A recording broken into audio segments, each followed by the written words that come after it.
fan is looking forward to the challenge. After back-to-back 40-point games, the Greek Freak said he has learned a lot since first seeing the defense intended to slow him down a few years ago. Fox Sports NBA analyst Chris Broussard joining us now. Chris, will the Suns be able to build a wall and control Giannis tonight?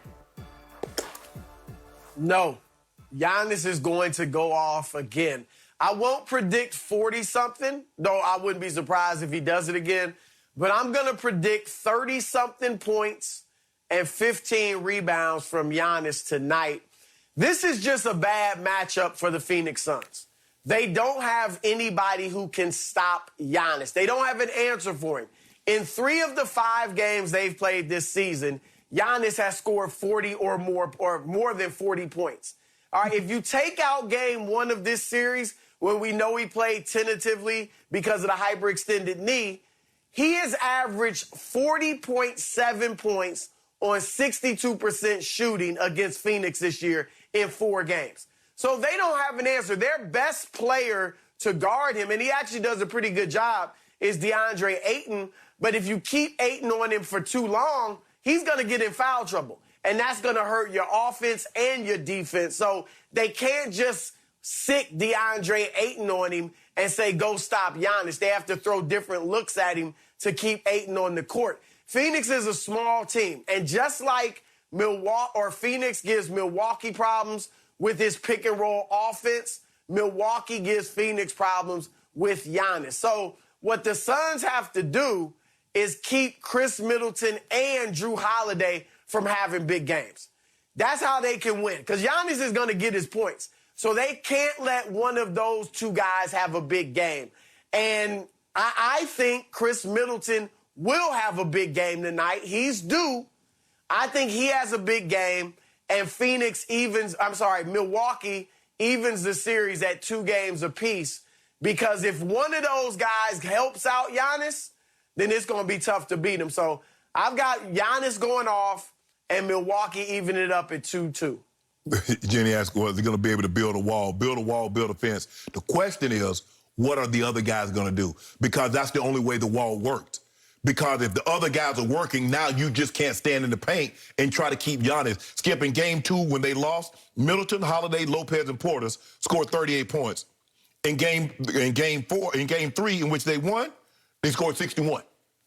There's a difference in the ball game. Now, Giannis in the game 2 loss, he was 42 and 12. And they lost because the others scored 38 points. In the game 3 win, he was 41 and 13. But they blew him out because the other 4 guys gave Giannis some assistance. So if you tell me these other guys, if I'm Phoenix, I'm bringing help up. I don't believe Lopez can score enough points to beat me. I know, and Tucker is not going to shoot enough to beat me. I don't believe Portis can beat me. I'm worried about Middleton and Giannis. So if I bring help, I'm bringing it off of Holiday, I'm bringing it off of Portis, I'm bringing it off of Lopez, or I'm bringing it off of Tuck. That's where I'm going. Because I know Middleton can beat me. I've seen Middleton go get 40. I've seen what Middleton did against the Nets. I've seen what Middleton did against Atlanta in quarters, in spurts. So I know what he can do. I don't believe those other guys can score enough to beat me. So Giannis is going to be Giannis. You're absolutely right. They have no answer for Giannis because the one guy that they have, you worry about him for an extended period of time, as you mentioned, Chris, getting into foul trouble. And if he has to go to a bench or you put someone else on him, that's Crowder. He's too small. That's Bridges. Too small, too light. Corey Craig. Too small, too light. And then when you go to a zone, well, you lose the rebound because you can't find bodies to match up.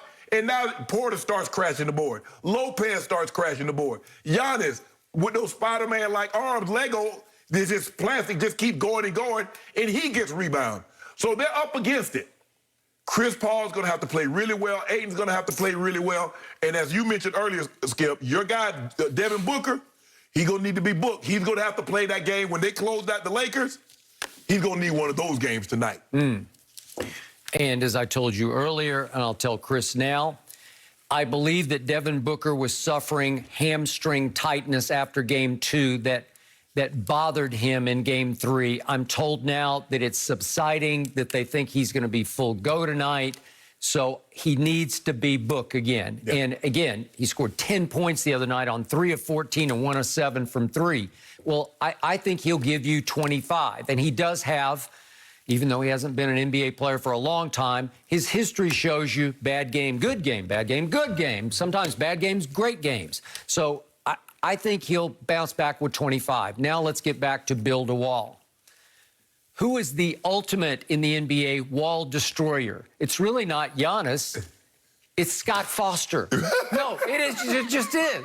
I think you cannot underestimate the impact that Scott Foster had psychologically and in actuality on Game 3 the other night. He's the sixth man for the Bucks. Because he's a terrible referee to start with. I have no idea how he continues to have enough reputation to be the crew chief in big playoff games, but he does. And God help the NBA if they bring him back in this finals. But the point is, as we all know, in his last 12 games refereeing Chris Paul in playoff games, Chris Paul is 0 for 12. So when Chris Paul and the Suns know what Chris Paul's gone through with him, when they saw Scott Foster, when they saw early in the morning that he's going to be the crew chief, right, it's like they all got sent to a foster home. That was their body language. We got to stay in a foster home tonight because he's going to get you.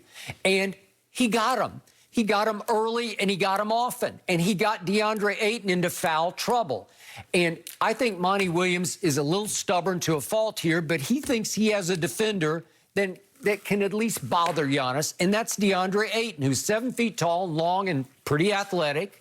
Maybe not quite as athletic as Giannis, but he's pretty athletic. Well, Skip, you remember Game 2 against the Lakers? Yeah. They went double AD, and AD went bonkers on them. Okay, I got and it. It's like, come on, okay, but what was your stat that you gave me an hour ago on the show? Ayton is holding the 44%. 44%. But he shoots 77% against everybody else. What happened the other night? DeAndre Ayton got in such foul trouble that Monty just basically shelved him in the second half.